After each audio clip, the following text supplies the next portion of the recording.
My Lord and my God, I firmly believe that you are here, that you see me, that you hear me.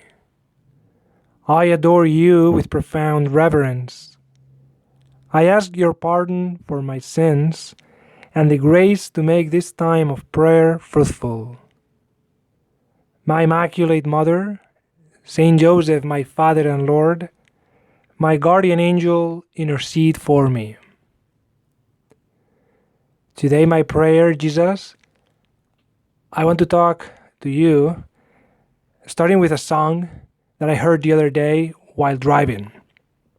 The author of that song is a band or a person that goes by Pink, and the song is about two persons, two people that have a hard time in their marriage or in their relationship. And then she's saying, talking to her boyfriend, that their hearts are not broken, that they can learn to love again. And it's beautiful because she explains that maybe there are some wounds there, some scars, but they love each other. And she's trying to give a chance, a new shot to the relationship, and try to convince her boyfriend to begin again. And today in the gospel, you say something similar, in the sense that you were talking to your disciples and you told them, pay attention to what I'm telling you. The Son of Man is to be handed over to men. And the disciples didn't understand that. And they were afraid to ask you. And you were talking about love. You were talking about giving yourself to others. And maybe the apostles, maybe Peter, John, James, were thinking, but this is risky, to give yourself. What if they don't treat you well? What if they betray you? What if they mock at you, Jesus? Are you crazy? Are you risking too much? And the answer comes from your generosity. Because if I want to love, I know that I need to risk. Of course, there's the possibility of being isolated, of being kind of in an island of self-satisfaction without risks. But then there is no love. And there's no happiness without love in my life.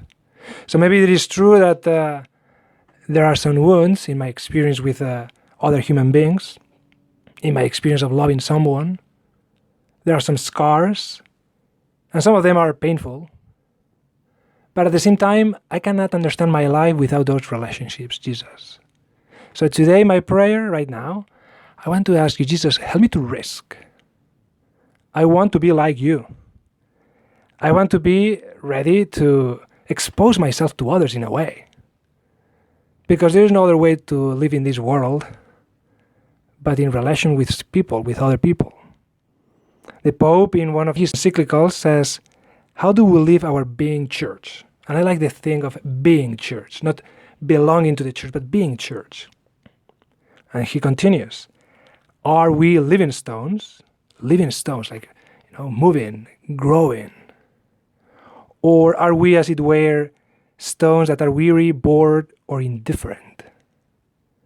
Have you ever noticed how grim it is to see a tired, bored, and indifferent Christian?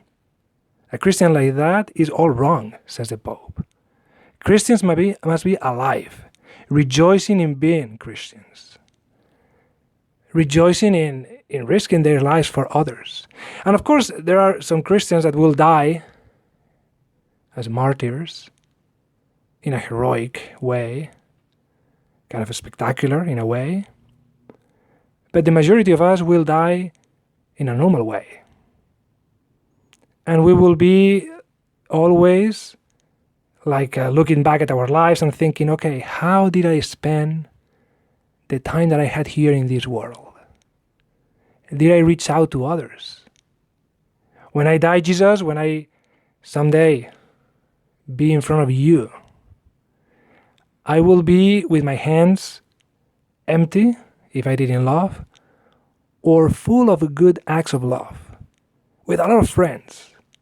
I cannot understand my relationship with you if I don't connect with others.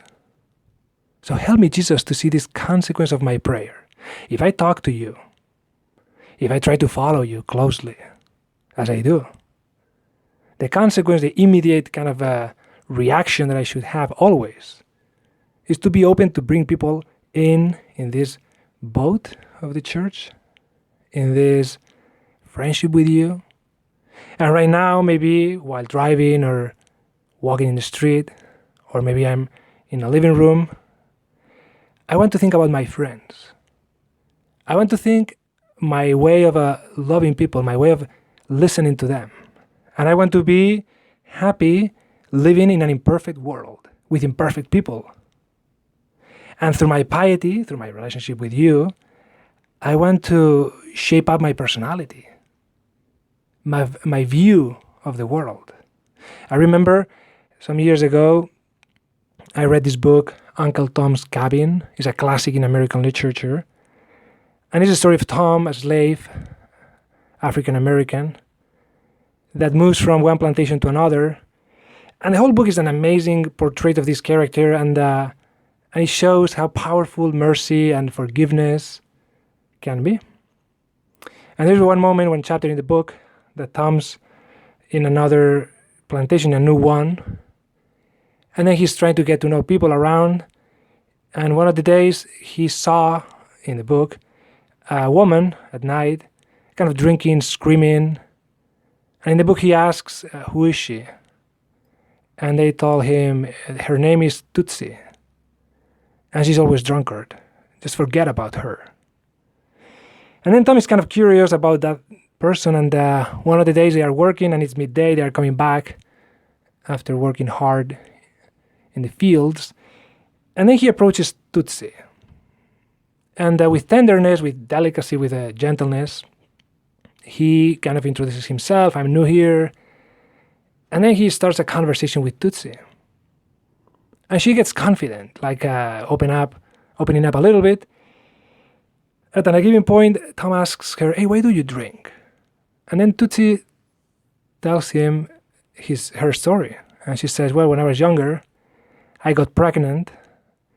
And one of the nights after delivering my baby, I had a baby like 1 year old.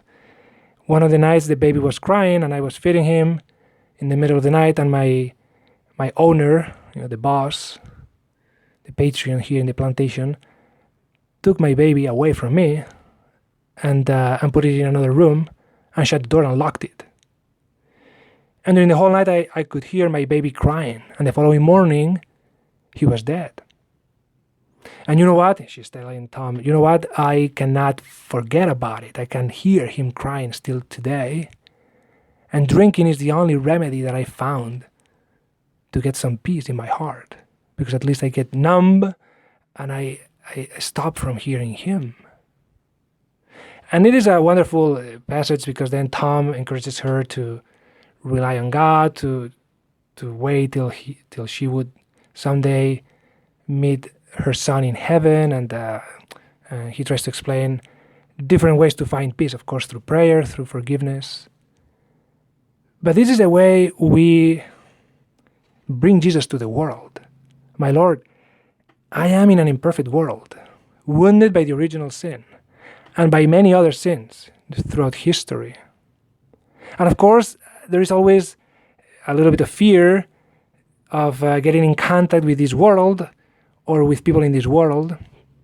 And maybe I prefer sometimes, and it's a temptation to shut down the door and to say, well, I have enough problems.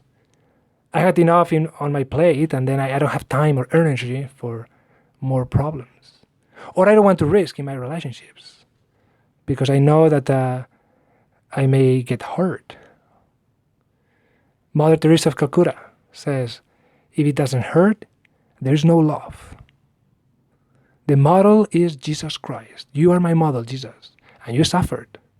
In the gospel, we can see you crying. We can see you exhausted. We can see you nervous before the cross. But at the same time, we see you giving yourself. And the Eucharist, the cross, is the guarantee of your love, of your generous love. Help me, my mother, Blessed Virgin Mary, to suffer with your Son. Help me to get in contact with a a world that needs mercy, a world that needs love, a world that needs disciples that risk, like you did risk, my mother, at the cross, reaching out to other people. I want to be like you. I want to follow Jesus, but not just by myself, but with all my friends, with all the people that I know, and even with people that I don't know. I want to bring them to heaven, risking, putting my heart, loving them as they are, and praying for them in order to help them to discover the beauty of the encounter with your Son. I thank you, my God, for the good resolutions, affections, and inspirations that you have communicated to me in this meditation. I ask your help to put them into effect. My Immaculate Mother, Saint Joseph, my Father and Lord, my guardian angel, intercede for me.